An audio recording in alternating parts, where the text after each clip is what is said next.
What them haters talking about? Damn. Order and protection.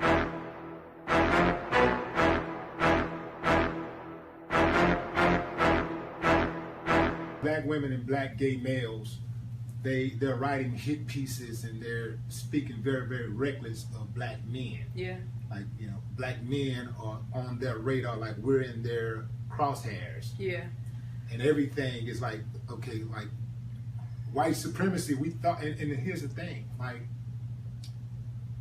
a lot of them write for these, they write these columns and where they respond kind of like they're for justice and equality and stuff like that. So when they write a hit piece on a black male, it kind of goes under the radar that it's a what do you call it, it's a coup basically. Yeah. You know, like they it's Jedi mind tricks. Yeah, they're playing those tricks, exactly. So what do you think about these type of people, and how do we eradicate them? Yeah. I ain't talking about just deal with them. Yeah. I'm talking about how do we eradicate them? Well, you know, that's what I was talking about last night when I was talking about Black Lives Matter. Like here everybody's, you know, Black Lives Matter is the new movement, but then when you go to the website and there's anti-black man sentiment on it, how can you claim to be representing black people, but you have an issue with our men? Your agenda says loud and clear, we want to take the movement away from black men being the head and take it back to where everybody's represented equally. But hold on, so racism, white supremacy isn't the #1 agenda? Right. So you going after the black man first. Right. Then we could talk about racism. Oh, okay. Right. But shame on us for not going and doing the knowledge and at least looking at the website to see what the real agenda was really about. You know, this is the white man's world. He's built a hell of a world for himself. So the money, the fame, the accolades, being on CNN, being on MSNBC, being able to be accepted and embraced by them is really what these people want. They want to be accepted. They don't. The things I talk about are controversial. You know what I mean? If I was to go down that path, my career would blow up overnight. So when you do that, when you are speaking a language that is comforting to white people and that makes them feel good, you get rewarded for it. So they're being rewarded for it. And then also, a gay black man is never going to be able to stand up for and speak for black men.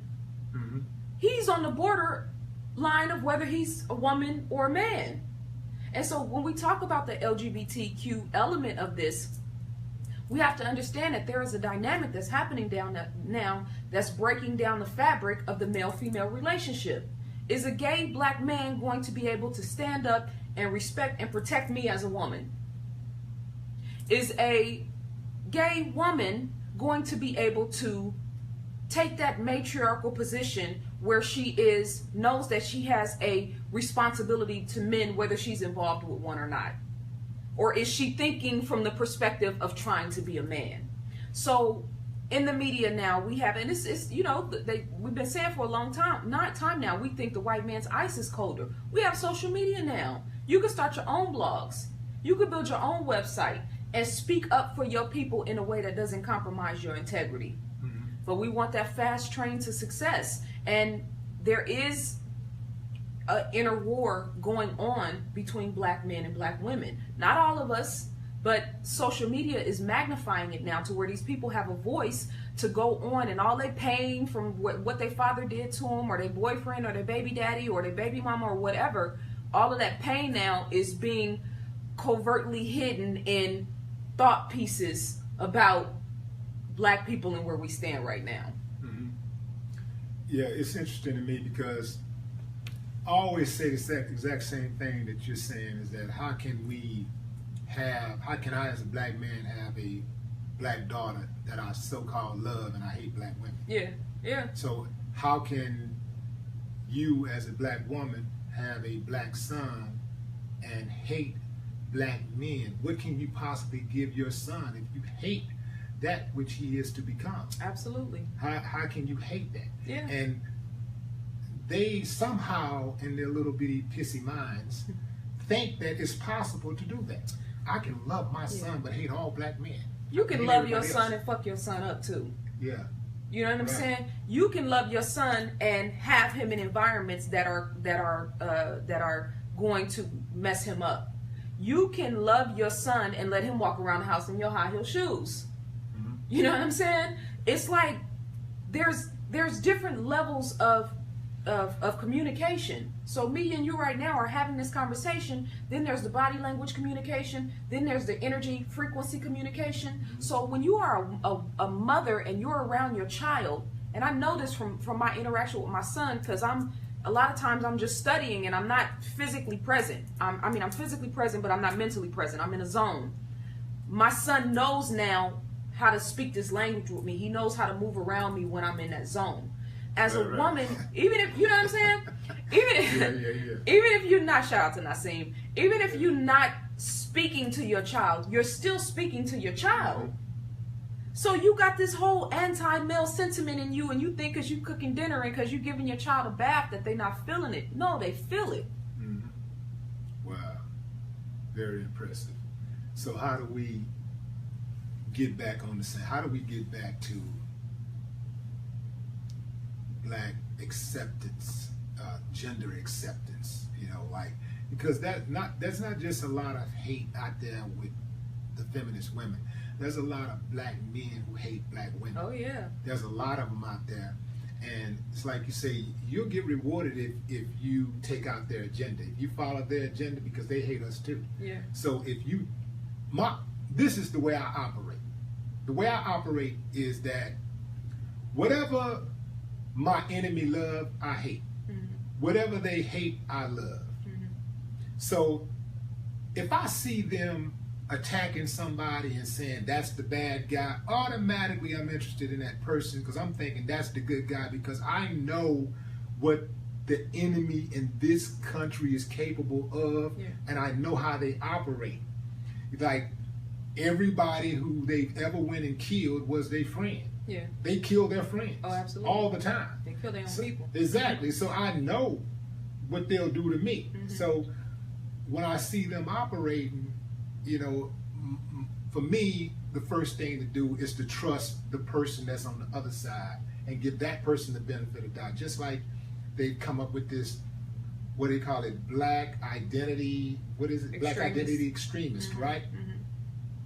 So now if I identify with blackness to the extreme, I'm a target by my own government. Yeah. Well, I'm already a target just being a black man, black Right. person, but now they identify me as an extremist, so now they're trying to have an excuse so they can kill me, so they can take me out. Mhm. Because this is the same play that they ran back in '57 Mhm. when they come up with this whole idea of COINTELPRO and all of this. So I'm more apt to not believe what they're doing. Mhm. How do we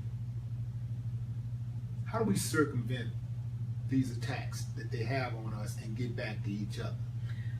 Well, the first thing I'm gonna say goes back to food and eating. Professor Tyrone Hayes, who was a professor, a biologist at UC Berkeley, did an extensive research and found that the company named Atrazine hired him. They have a pesticide called Syngenta that they spray on all of the corn that is being produced in this country. And he did a study on frogs and found that the male frogs were being turned into females, that they were developing female ovaries, that they were starting to have homosexual behavior with other male frogs. So I'm only saying this because this takes us back to diet and what we eat. We don't know what we're putting in our mouths, and it's affecting us, not just you gaining weight or you losing weight, but it's affecting your cellular DNA. It's affecting your anatomy. It's affecting men having breasts. It's affecting men starting to become feminized or having women-like qualities. So that's the science element of it. I think it's important for me to be the best, most righteous, most intelligent woman that I can be. I'm setting a standard when I walk in a room. You know what I'm saying? When I speak, I'm setting a standard. So when I'm interacting, when people watch me on camera, or when young people are sitting in the audience, it's going to affect them a certain type of way. When you walk into a room, when you interact with young boys, when you interact with other men, it's setting a standard for what manhood should look like. So it's important for us, all of us as individuals and as a community, to embody Black excellence. What the haters talking about? Order and protection.